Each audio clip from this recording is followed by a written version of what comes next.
The cardboard boxes sat on the marble floor like tombstones, each one marking the end of 6 months that had changed everything. Seraphina Voss folded her worn sweaters with trembling hands, 24 hours after being dismissed from the Blackwood estate, not for incompetence, but for something far more dangerous. She had dared to love a child who wasn't hers to love. But this story begins 6 months earlier, when hope still lived in the space between snowflakes. The Blackwood mansion loomed against Seattle's gray sky like a fortress of marble and glass. Seraphina stood at its gates that February morning, gripping her single suitcase, wondering if she was making another mistake. At 28, she had been a nanny for 8 years, moving from family to family, caring for children who would eventually forget her name. The woman who answered the door was perfectly assembled, platinum blonde hair, designer heels, but her eyes held the warmth of winter stones. "You must be the new nanny," Cordelia Blackwood said without warmth. "The previous 3 didn't last long. Children can be challenging." Through halls lined with paintings worth more than most people's homes, everything pristine and untouched, like a museum where people happened to live. "Juniper is 8, Cordelia continued, heels clicking against marble. "Behavioral issues, you understand. Nothing serious, just difficult." They found Juniper in the library, dark hair falling like a curtain around her face, carefully tearing pages from homework. When introduced, the child looked up with stormy sea eyes, filled with sadness no 8-year-old should carry. "And she prefers to be called Miss Voss," Cordelia corrected before Seraphina could speak. "We maintain proper boundaries," but Seraphina knelt to Juniper's level. "Actually, I prefer Seraphina. It means burning one in Hebrew. Sometimes I think my parents knew I'd have fire in my heart." Juniper's eyes widened, the first crack in her armor. "Your name is beautiful, too. Juniper trees are incredibly strong, growing in harsh conditions and living for thousands of years. I bet you're strong like that." For the first time, Juniper smiled. The Blackwood household ran on schedules, rules, and appearances. Maximilian Blackwood conquered boardrooms but couldn't figure out how to hug his daughter. He appeared at 7 a.m. each morning, kissed Cordelia's cheek from habit, ruffled Juniper's hair like she was a pet, then disappeared into his study. Cordelia lived in a world of charity galas, where children were accessories, displayed at appropriate times, hidden when inconvenient. She loved Juniper abstractly, the way wealthy people love art. Mrs. Chen, the head housekeeper, warned Seraphina on her second day. "Don't get comfortable. The Blackwoods don't like attachment. Professional distance.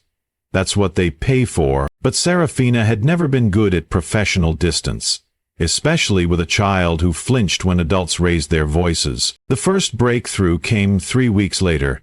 Seraphina found Juniper using mud to paint on the marble fountain. "That's going to be hard to clean," Seraphina observed, sitting beside her. Juniper tensed, waiting for the inevitable scolding. Instead, Seraphina dipped her finger in mud. "What are you painting?" "A family," Juniper whispered. Seraphina saw stick figures holding hands under a sun taking up half the sky. "It's beautiful, but we could make an even better one with actual paint. Would you like that?" Despite Cordelia's protests about Persian silk carpets, they set up an easel in Juniper's room. As Juniper painted real paintings, with colors blooming like flowers, she began talking. "Favorite color? Purple. Least favorite food? Asparagus. Secret wish? To have a dog. Why don't Mommy and Daddy like me?" she asked one evening, as Seraphina braided her hair. "They do love you, sweetheart. Sometimes grown-ups don't know how to show it. But they never want to play. They never ask about my day. They never—" Juniper's voice trailed off. "Never what? Never look at me like you do. Do I look at you? I'm—" Juniper studied Seraphina's face with childlike intensity. "Like you're happy I'm here. Like you want to know what I'm thinking. Like I matter." That night Seraphina stared at her ceiling, fighting tears. She had fallen in love with this child, with the fierce protective love of a mother, dangerous territory for a nanny. The changes in Juniper were undeniable.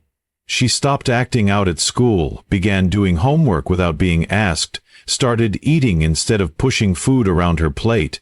Her teacher called, amazed at the transformation. "I don't know what you've done," Mrs. Rodriguez told Cordelia, "but Juniper is like a different child, engaged, happy, helping other students." "It's remarkable." Cordelia accepted praise with a tight smile, but confusion flickered in her eyes. The change wasn't because of anything she had done. The first real conflict came at Juniper's spring recital. Cast as the lead, Juniper practiced lines with Seraphina every night, perfecting every gesture. "You have to come," Juniper insisted. "You have to see me perform." "I'll be there," Seraphina promised, but Cordelia pulled Seraphina aside that evening.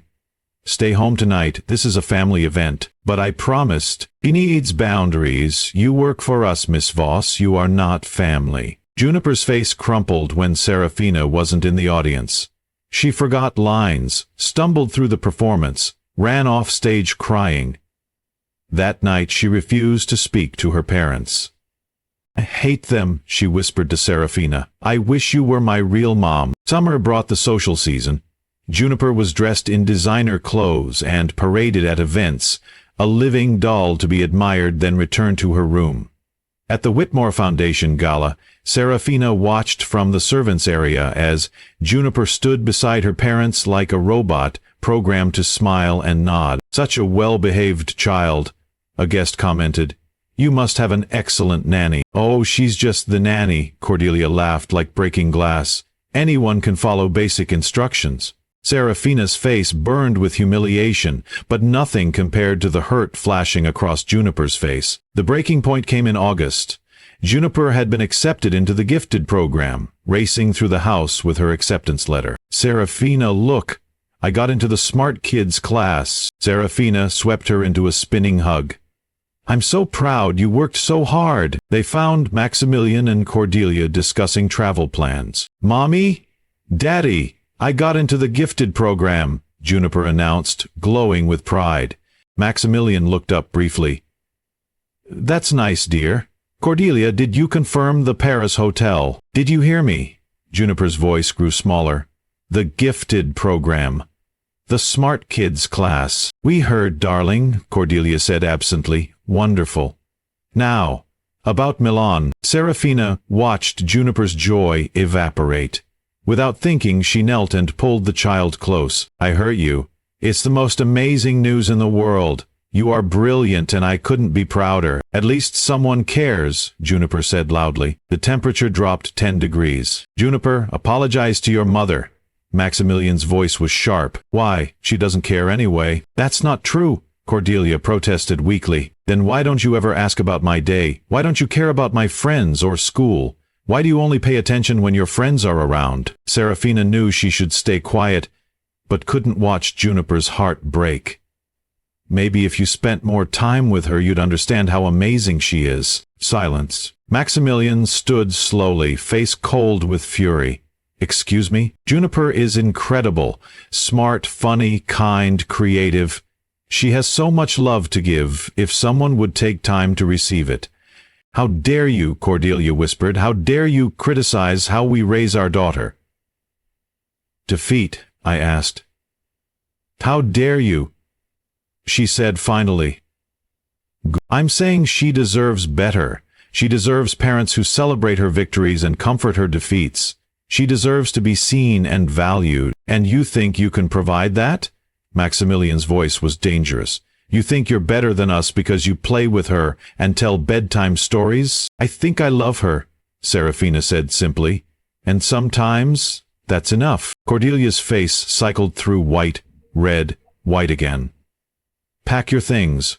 You're terminated. Effective immediately." "No!" Juniper screamed, launching at Seraphina. "You can't make her leave. She's the only one who loves me. Go to your room. Now!"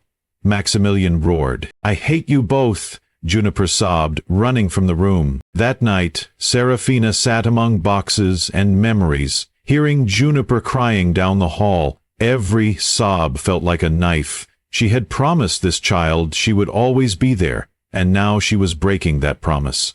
At midnight, her phone rang. Mrs. Rodriguez, Juniper's teacher. "Ms. Voss, I'm worried about Juniper. She called me sobbing, said you were leaving and her parents don't want her. What's really happening?" "I'm being let go. The Blackwoods feel Juniper has become too attached." "Too attached? That child has bloomed under your care. She's gone from troubled and acting out to one of the most well-adjusted students in my class. Her parents should be grateful, not threatened. Doesn't matter now." Long pause. "Miss Voss, I've taught for 20 years. Some children are born into love. Others have to find it where they can. Juniper found it with you. But I'm just the nanny." "No. You're the person who saw a lonely little girl and chose to love her. That makes you her mother in every way that matters." After the call, Seraphina lay awake until 3 a.m., then made a decision that would change everything. Instead of leaving, she drove to the library, researching family law, custody battles, adoption procedures. The legal system protected children but preserved family units, even dysfunctional ones. The process would be long, expensive, emotionally devastating, but possible. She called family attorney Diana Chen. "I need to know my options. I need to know if there's a way to save a little girl who's about to be destroyed by neglect." Diana listened to the whole story. "It's going to be nearly impossible. The Blackwoods have money, social standing, biological rights. You're a fired nanny. Any judge will see this as an employee with delusions. What if I can prove they're unfit?" Emotional neglect is hard to prove, especially with no physical abuse. Rich people look like perfect parents from outside. So there's nothing. "I didn't say that. I said nearly impossible. Are you prepared to fight? Lose everything you have? Spend every penny? Face years of legal battles?" Seraphina thought about Juniper's smile, her laughter while painting, the trust in her eyes when she said, "I love you." "Yes, I'm prepared to fight." Over 3 weeks, Seraphina built her case.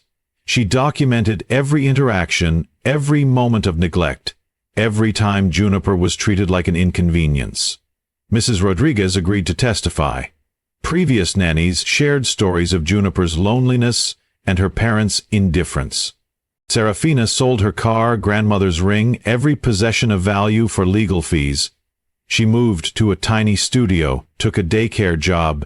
Every dollar went toward the legal battle. The hardest part was not contacting Juniper.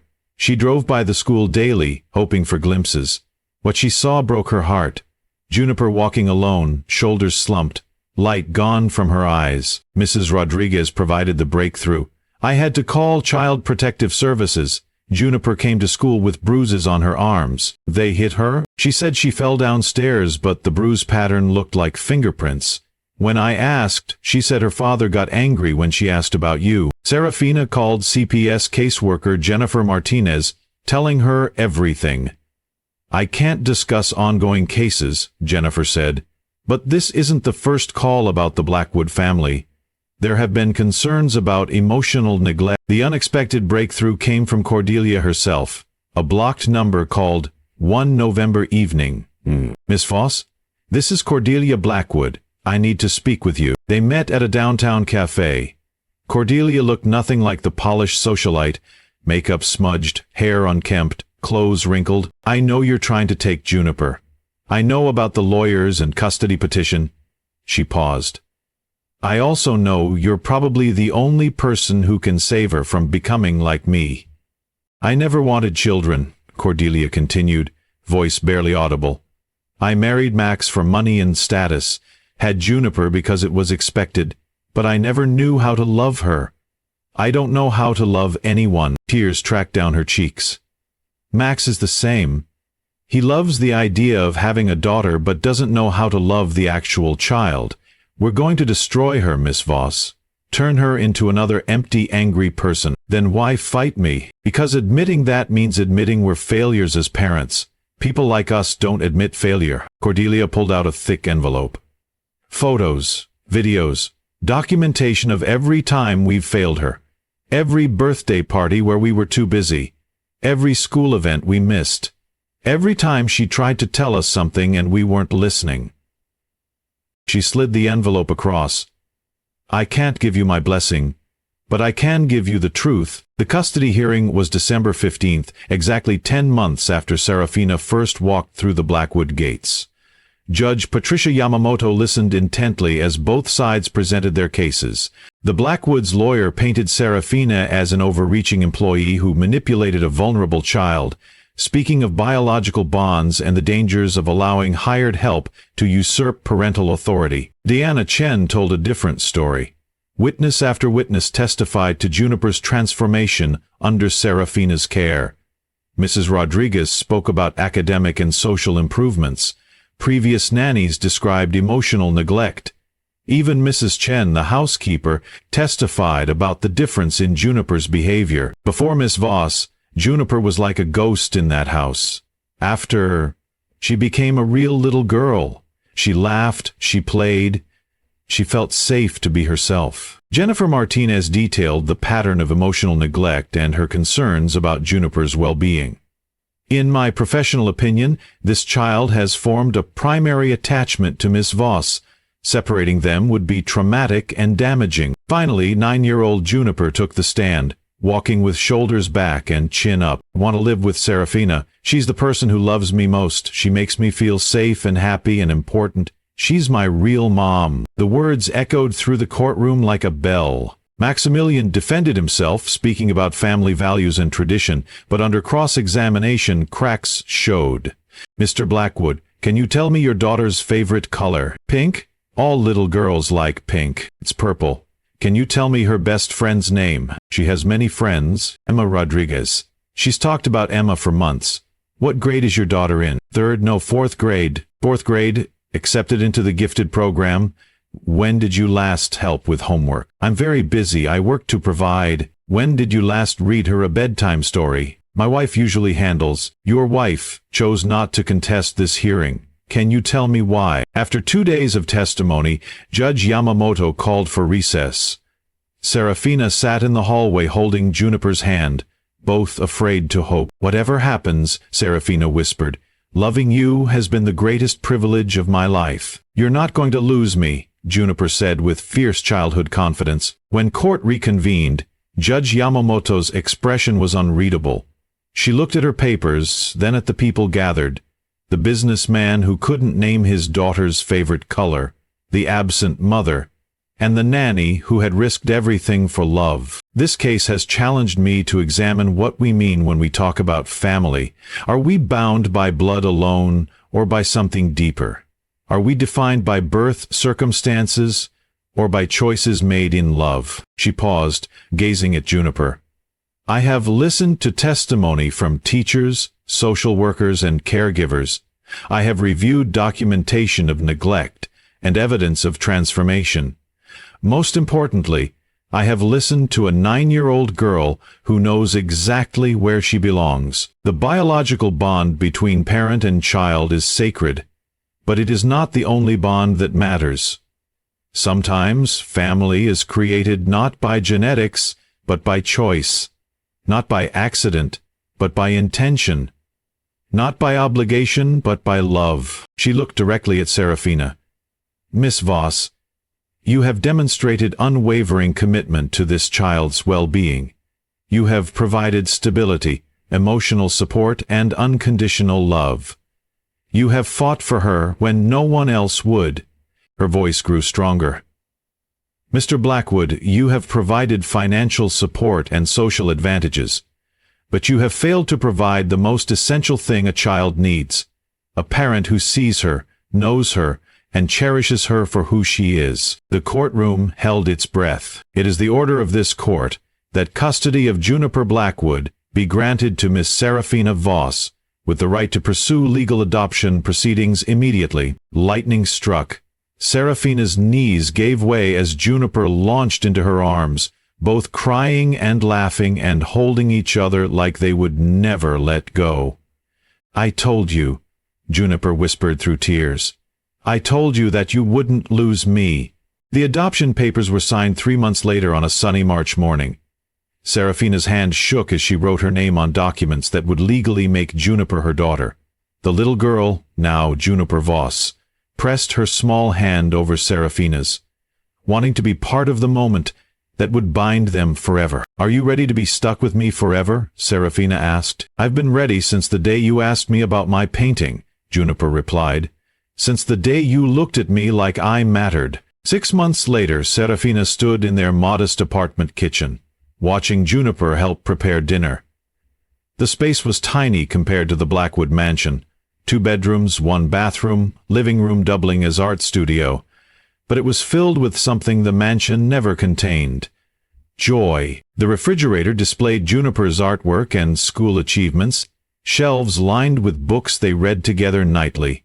Walls echoed with laughter and conversation, and the sound of a child who knew she was loved. "Mom," Juniper said, the words still making Seraphina's heart skip. "Can Emma come for dinner tomorrow?" "Of course, sweetheart." The transformation in Juniper had been remarkable. From lonely, angry child to confident, compassionate girl who made friends easily and excelled in school. Her teachers marveled at her emotional intelligence and ability to help struggling children. "She has such empathy," Mrs. Rodriguez had told Seraphina. "I think it comes from knowing what it feels like to be truly seen and loved. She wants to give that gift to others." Seraphina had started a new career as a child advocate, working with families in crisis and helping place children in loving homes. She used her experience to guide other women fighting for children who weren't biologically theirs but were theirs in every way that mattered. "Love doesn't require a DNA test," she would tell them. "It requires commitment, sacrifice, and willingness to fight for what's right." On the first anniversary of the adoption, they visited Judge Yamamoto, who welcomed them with warm smiles. "Look at you," she said, embracing Juniper. "You've grown so much, and you look so happy." "I am happy. I'm the happiest I've ever been." "How are you adjusting to motherhood?" the judge asked Seraphina. "Every day is a gift, even the hard days, especially the hard days." As they prepared to leave, Judge Yamamoto pulled Seraphina aside. "In all my years on the bench, I've seen many custody cases. Most are about adults fighting over children like possessions. But what you did was different. You fought for a child, not against her parents. You fought for her right to be loved, not for your right to own her. She was never mine to own. She was mine to love. That's what makes you her mother." That evening, walking home, Juniper slipped her hand into Seraphina's. "Mom, I want to tell you something." "What is it, sweetheart?" "I used to think love was something you had to earn. Like, if I was good enough, or smart enough, or quiet enough, maybe people would love me. But you taught me that real love isn't something you earn, it's something you receive just because you exist." Seraphina knelt to look her daughter in the eyes. "You are loved because you are you, Juniper. Not because of anything you do or don't do. You are loved because you are precious and unique and irreplaceable. I know that now, and I want other kids to know it too." Reflecting on their journey, Seraphina marveled at how love had transformed everything. A year ago, she had been just the nanny, a woman hired to care for someone else's child. People had seen only her function, not her heart. But love had given her courage to fight for a child who needed her. Love had sustained her through legal battles and financial hardship, and judgment from people who couldn't understand risking everything for someone else's daughter. And love had created something miraculous. A family bound not by blood but by choice, not by accident but by intention, not by obligation but by devotion. Their small apartment was filled with wealth that couldn't be measured in dollars, the wealth of belonging, of being seen, of being cherished, exactly as you are. "Hey, Mom," Juniper said as they climbed the stairs. "Tomorrow is show and tell. Can I bring our adoption certificate? I want to tell everyone about how you chose to be my mom." Tears pricked Seraphina's eyes. "Are you sure you want to share something so personal?" "I want everyone to know that families come in all different shapes and sizes. I want them to know that sometimes the people who love you most aren't the people who gave birth to you. They're the people who choose to stay." That night, tucking Juniper into bed, Seraphina marveled at the twist of fate that brought them together. She had entered the Blackwood mansion as a nanny, a temporary caregiver hired to perform a job. She had left as a mother, carrying the greatest treasure of her life. "I love you, Juniper Voss," she whispered, turning off the light. "I love you too, Mom. Thank you for fighting for me. Thank you for being worth fighting for." In the end, it didn't matter what they had called her. What mattered was what she had chosen to become: a mother, a fighter, a woman who understood that family isn't about biology, it's about belonging. The girl who had once been called just the nanny had become the most important person in a little girl's world, and that was the greatest victory of all. 2 years after the adoption, Seraphina received an unexpected phone call that would reveal just how far the ripples of her courage had spread. "Miss Voss, this is Patricia Manning from the Seattle Children's Advocacy Center. We have a situation that requires someone with your unique expertise." Patricia explained that word of Seraphina's case had circulated through family law circles, inspiring other caregivers to fight for children they loved. But now, a complex case had emerged that needed someone who truly understood the battle from the inside. "There's a young woman named Isabella Santos. She's been a live-in caregiver for twin boys, age 7, for the past 3 years. Their parents died in a car accident, and now their wealthy uncle wants to send them to boarding school, while their grandmother, who has dementia, wants them in her care. Isabella is the only stable figure they've known since the tragedy." Seraphina's heart clenched. She knew that desperation intimately. The boys are traumatized, acting out, and the uncle sees them as a burden on his lifestyle. Isabella has been trying to adopt them, but she's undocumented, brought here as a child herself. The system is failing these children, and we need someone who can speak to what love really means in a courtroom. That evening, Seraphina sat with Juniper, now 11 and wise beyond her years, explaining the situation. "Are you going to help them, Mom?" Juniper asked, looking up from her algebra homework. She had skipped a grade and was thriving academically. She asked, "Allison, I think I have to, sweetheart, but it might mean some difficult times ahead. Court appearances, media attention, people questioning our family again." Juniper set down her pencil with the decisiveness that Seraphina had come to admire. "Mom, you taught me that when you have the power to help someone, you have the responsibility to do it. Those boys need what I had, someone willing to fight for them." The next morning, Seraphina drove to meet Isabella Santos in a cramped apartment above a laundromat. What she found was a 26-year-old woman with calloused hands and tired eyes, but a fierce determination that reminded Seraphina of herself 3 years ago. The twin boys, Miguel and Carlos, clung to Isabella's sides like shadows. They had the same haunted look Juniper once wore, children who had learned too young that the people you love can disappear without warning. "Miss Voss," Isabella said in accented English, "I know who you are. Everyone in our community knows your story. These boys, they are my heart. Their parents, Maria and Jose, they were like family to me. When they died, I promised them I would keep their children safe." Seraphina knelt down to the boy's level. Miguel, the older twin by 12 minutes, stepped protectively in front of his brother. "Isabella says you used to be a nanny too," he said suspiciously. "Are you going to leave, like everyone else?" "I'm here to help make sure Isabella never has to leave you," Seraphina replied gently. "Sometimes adults need to work together to protect the children they love." Over the following weeks, Seraphina threw herself into Isabella's case with the same determination she had shown for Juniper. But this battle was more complex. Immigration status, cultural barriers, and a legal system that favored blood relatives over chosen family created seemingly insurmountable obstacles. The uncle, Richard Morales, was a successful investment banker who saw the twins as a disruption to his carefully ordered life. During depositions, his disdain was barely concealed. "I can provide them with the best education money can buy," he argued. "Boarding school will give them structure, discipline, opportunities this babysitter could never provide." "Isabella has been their primary caregiver for 3 years," Diana Chen, now representing both women pro bono, countered. "She has been their constant through the most traumatic period of their lives." "She's not even a legal citizen," Richard's lawyer shot back. "How can we entrust American children to someone who broke the law just by being here?" The words hung in the air like poison. Seraphina watched Isabella's face crumble.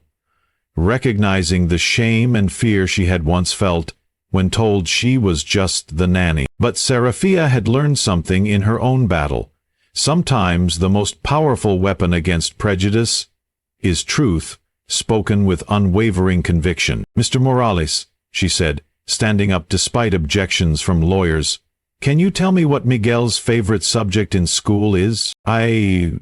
That's not relevant. It's art. He draws pictures of his parents every day to remember them. Can you tell me why Carlos still sleeps with the light on? I don't see how. Because he's afraid of the dark since the accident. Isabella sits with him until he falls asleep every night. Can you tell me what their mother used to sing to them? Richard's face flushed red. I'm not going to be interrogated by some woman who loves them, Seraphina finished. Isabella knows all these things because she has been present for every scraped knee, every nightmare, every small triumph. That's not babysitting, Mr. Morales. That's mothering. The room fell silent. Isabella's eyes filled with tears, not of shame, but of recognition. Someone understood. Someone saw her value not in her citizenship status or employment classification, but in her love. The case took an unexpected turn when Carlos had a severe asthma attack during a supervised visit with his uncle. Richard panicked, unsure of the medication dosage or emergency procedures.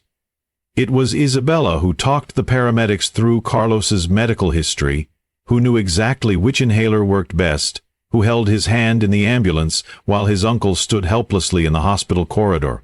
In that moment, the social worker later testified, it was crystal clear who this child's real parent was. But the most powerful testimony came from an unexpected source, Juniper herself. At 12, she had asked to address the court. Standing at the witness stand with poise that belied her age, she spoke directly to the judge. Your Honor, 3 years ago, I was like Miguel and Carlos. I had parents who were supposed to love me, but I felt invisible in my own home. Then Seraphina came into my life, and everything changed. Not because she was related to me, but because she chose to see me, to know me, to fight for me. She paused, looking directly at Isabella and the twins. Love isn't about where you were born, or what your last name is.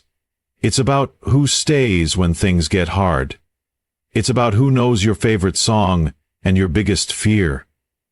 It's about who would give up everything to keep you safe. Her voice grew stronger. Isabella didn't choose to love Miguel and Carlos because she had to. She chose to love them because they needed her to. That's what real mothers do. The judge, visibly moved, called for a recess. When court resumed, she delivered a ruling that would set precedent for similar cases across the country. This court recognizes that family bonds are created not only through biology, but through commitment, sacrifice, and unconditional love. While Mr. Morales can provide financial security, Isabella Santos has provided something far more valuable: emotional security, cultural continuity, and unwavering devotion. She granted Isabella legal guardianship, with a path to adoption once her immigration status was resolved. The courtroom erupted in cheers from the immigrant community members who had packed the gallery in support. But the victory extended far beyond one family. Seraphina's advocacy had sparked a movement. The Santos case, as it became known, was cited in custody battles from coast to coast. A foundation was established to provide legal support for caregivers fighting for children they loved but weren't related to by blood. Isabella went on to become a naturalized citizen and formally adopted the twins. Miguel's artwork was displayed in a gallery titled Family Portraits, featuring pieces that depicted not traditional nuclear families but the beautiful complexity of chosen family. Carlos overcame his trauma-induced anxiety and became a peer counselor for other children who had lost parents. 3 years later, Seraphina stood before a congressional committee testifying about the need for legal protections for de facto parents, those who had assumed parental roles through circumstance and choice rather than biology. Honorable members, she said, looking at the panel of lawmakers, we live in a country that prides itself on recognizing merit over birthright. Yet our family courts still struggle to see that parenthood, like citizenship, can be earned through dedication, sacrifice, and love. She gestured to the gallery where Isabella sat with her sons, now thriving teenagers. We have an opportunity to protect children by recognizing the adults who choose to protect them. We have the chance to say that love, not just DNA, creates family. The legislation that eventually passed, known as the Chosen Family Protection Act, provided legal pathways for long-term caregivers to gain custody rights and protected children from being separated from the adults who had become their psychological parents. On the day the bill was signed, Seraphina received a letter from a teenager named Ashley, whose former foster mother had used the new law to adopt her after years of bureaucratic obstacles. "Dear Mrs. Voss," it read, "I will never meet you, but you changed my life. Because you fought for Juniper, because you showed Isabella how to fight for Miguel and Carlos, my mom was able to fight for me. Thank you for proving that love is stronger than paperwork." That evening, as Seraphina tucked the letter into her memory box, alongside Juniper's first painting, the adoption certificate, and photos from Isabella's naturalization ceremony, she reflected on the journey that had begun with a simple job posting for a nanny position. She had thought she was just caring for one lonely child. Instead, she had sparked a movement that redefined family for countless others. The ripples of courage had spread far beyond what she could have imagined, touching lives she would never know, but had helped to transform. "The most powerful thing about love," she whispered to herself, "is that it multiplies. The more you give, the more there is in the world." And somewhere across the country, other caregivers were reading Ashley's letter, Isabella's story, and Juniper's testimony, finding the courage to fight for the children they loved. The revolution of the heart continued, one family at a time.